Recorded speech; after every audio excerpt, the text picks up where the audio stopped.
Hey there, everyone. It is now time for the daily diet update. So let's get started. I weighed myself this morning, and now I'm 169. So, yeah, not too bad. 169.8. So, not too down from yesterday, which was like 170.1, I think, if I'm remembering right. But hey, not bad. What did I eat today?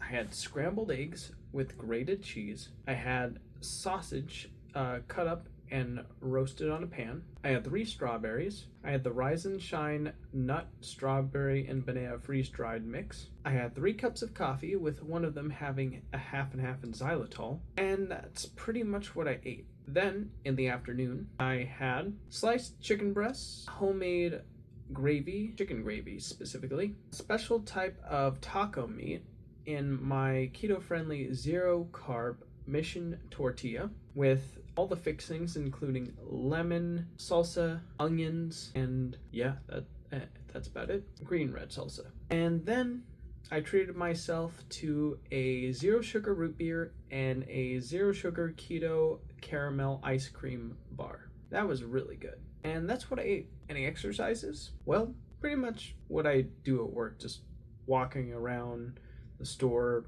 lifting heavy things to help customers. That's pretty much it. Nothing too crazy. Although I did get a good amount of cardio in trying to bring all the baskets in late at night when there were no cars around, basically trying to clear a lot before closing. Well, after that, let's continue with the daily update. For the daily update, it all starts in the morning, where I wake up, I use the restroom, and then I try to go back to sleep again. Well, after that, I'm woken up by my hunger, and so I decided to pour a bowl of that 7-day nut mix with the freeze-dried strawberries and bananas. I thought that 1 serving size was honestly too little, so I cranked it up to 1.5 serving size to satisfy my appetite. I didn't put any milk in it. Instead, I just had it on its own. After that, I made a cup of coffee, and then I went into my room and I watched a video. I'm trying to remember exactly what it was. It was by a YouTube channel called Matt McMuscles, and it was called The Mediocre Spider-Man, where he was reviewing versions of a single Spider-Man game from the early 90s. And they were like Sega Master System and Sega Genesis releases. It looked pretty good, and it was pretty funny the way it was edited and thrown together. So, I wouldn't say thrown together, I'd say crafted together. It was very thoughtfully constructed and very entertaining and humorous. I very much enjoyed it. Well, after that, my mom arrived and she brought groceries for all of us. I think I'm confusing yesterday with today. What actually happened was that she brought cupboards for the back room that she's working on. Yeah, I think I confused yesterday with today. It's crazy. But anyways, I brought those cupboards in, and once we had them in, we started making breakfast. My mom chopped up some sausages that were jalapeno cheese sausage and fried them up on the pan. Our family friend made scrambled egg with cheese, and my sister got some strawberries up in there, and then I took out the plates and served everyone. Once we had our meal, we had a nice gathering as a family unit. Well, after that, we dispersed into our own thing, and I remember I went in my room and I was playing a video game, the PS4 port of the video game High on Life. Pretty enjoyable game. I really do enjoy the shooting mechanics in it. I think it's a genuinely fun experience. I really like it. Now, other than that, I put the game down, and then I was watching a video called The Animation Before Disney, and it was like a documentary about like the various different animators who created different shorts and things before animation became super hardcore mainstream in the public eye. So yeah, it's stuff like Coco the Clown.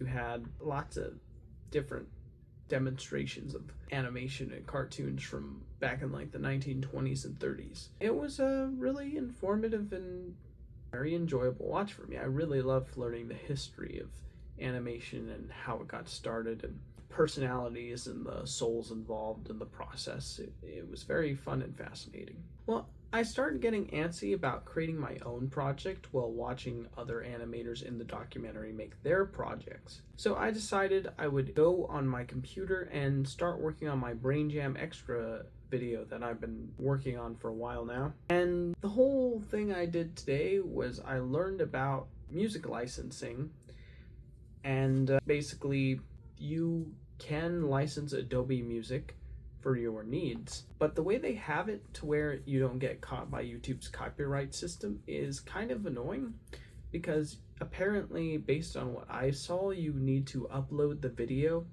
then it's going to get a copyright strike claim, then you've got to go dispute it by showing YouTube your creator license for the music so they can take the strike away. And it's a long and weird process. Like, I don't know if it's been streamlined or simplified, but I just think that's odd. Wouldn't you want people making videos to not have to worry about that? Like, they could just make whatever video they want, and because they already paid for the license, they don't have to worry about YouTube's content ID signaling that they think you stole the music. I just think that's kind of taking time away from doing creative work, but that's just me. But yeah, I did get the free month-long trial for Adobe's stock license, and I looked it up. Apparently, whatever license you choose to spend your points on, you can have perpetually and use that music as long as you wish, which is really nice.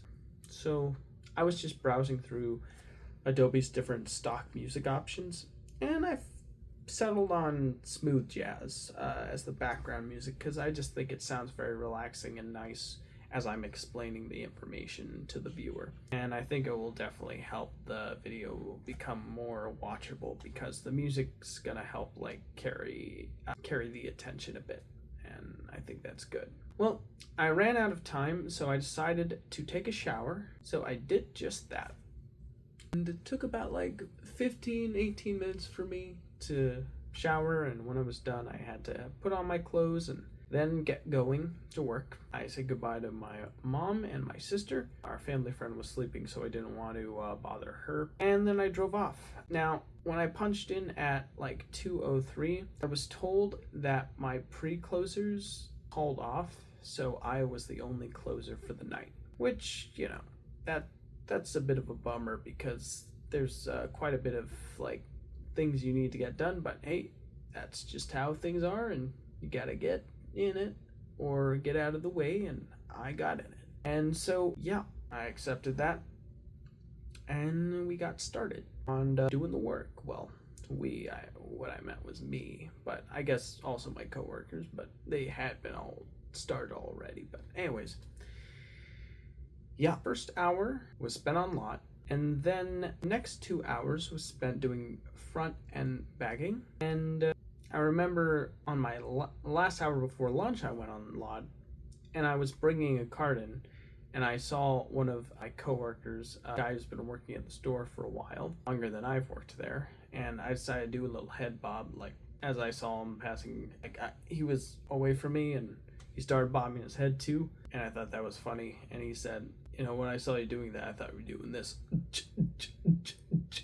I was like, well, I wasn't, but maybe I will next time. I thought that was pretty funny. Well, I parked the cart and I continued doing my thing until it was time to go home for lunch. So I did just that and had a nice lunch. It all started with, I almost forgot to mention, I ordered some pans today, 3 pans, non-stick pans, from a very reputable source that I split 3 ways between me, my mom, and our family friend, and they came in the same day I ordered them, which was really awesome. And we got cooking on those things, and we started making chicken broth. My mom did anyways. She was going to use cornstarch, but I stopped because I know that stuff is loaded with carbs, and that's what I'm trying to avoid. So instead I suggested we use something like guar gum instead. I think that would be a bit better. So she did, but instead of like adding it in and then mixing it and before it gets too, you know, like having it dissolve first. She put it in while it was hot, and it kind of started clumping up and over thickening, and that ultimately got it to have a lot of clumps in there. So she drained those clumps out and tried to get the gravy on its own. And then she cut the rotisserie chicken and put it in with the gravy. And then my sister tried to make mashed cauliflower, which is supposed to be a keto version of mashed potatoes. And then our family friend came over from a restaurant visit where she had tacos, and she offered all of us tacos. I took the meat out of the tacos because the shells are not keto friendly, but the meat is keto friendly. And I did have a Mission taco wrap in the zero carbs in the pantry, so I took that and put it in with the meat and had all the fixings and everything. And it was pretty much a smorgasbord. Very much so. There was the taco, there was the chicken, there was the mashed cauliflower. The cauliflower, in my opinion, was a little on the runny side. I feel like maybe if there was more of the cauliflower and it was properly ratioed with the wet ingredients, it would have been a much more fluffier and tastier mashed potato keto friendly replacement. But the way it stood, I saw the potential because the taste was very good, but the execution left a lot to be desired. Yeah, but it had a nice flavor. A little salty though. And the chicken and the gravy kind of reminded me of back when I was in school. I would get these chicken or turkey bowls during lunch, and they were like covered in gravy. And honestly, those were very not the best. I mean, like the chicken was always wet, like within the gravy, and the gravy had sort of a blandy-ish flavor to it, and that's what it kind of reminded me of. It was a bit of a bland chicken gravy, and the chicken kind of tasted a little, I don't know, off, I guess. But the one thing that did help save the meal was the taco meat. The taco meat with the zero carb tortilla did help out. That was really good. I really liked that. And then I decided to have the keto caramel salted ice cream bar from the brand Keto Pint, and that was very good. I very much enjoyed that. Sorry, I kissed my sister before going to bed, and she bumped her head into my teeth, and I'm worried that my teeth are going to come loose now. My front teeth, and that would suck. Anyways, after dinner, I said goodbye to everyone, and I drove to work again. And I had 1 hour with one of my other coworkers who was doing a lot, and I was bagging. Then they left, and I was the only one for the next 3 hours. So I needed to do a lot. I needed to do sweeps. I needed to do my closing chores, juggling all of that responsibility in one go. And I just knocked it out and did the best I could. And I think I did a pretty good job. And yeah, then I punched out, said goodbye to my boss, and I drove home while listening to a new Jesse Michaels documentary on alien mummies. When I got home, I said hello to my mom, our family friend, and my sister. I took my vitamins. I logged every meal into my Samsung Health app. I brushed my teeth. Then I said goodnight to my sister and our family friend, and then went to record this video. And that's pretty much it. Thanks for stopping by, and I will see you in the next one. Take care, everybody.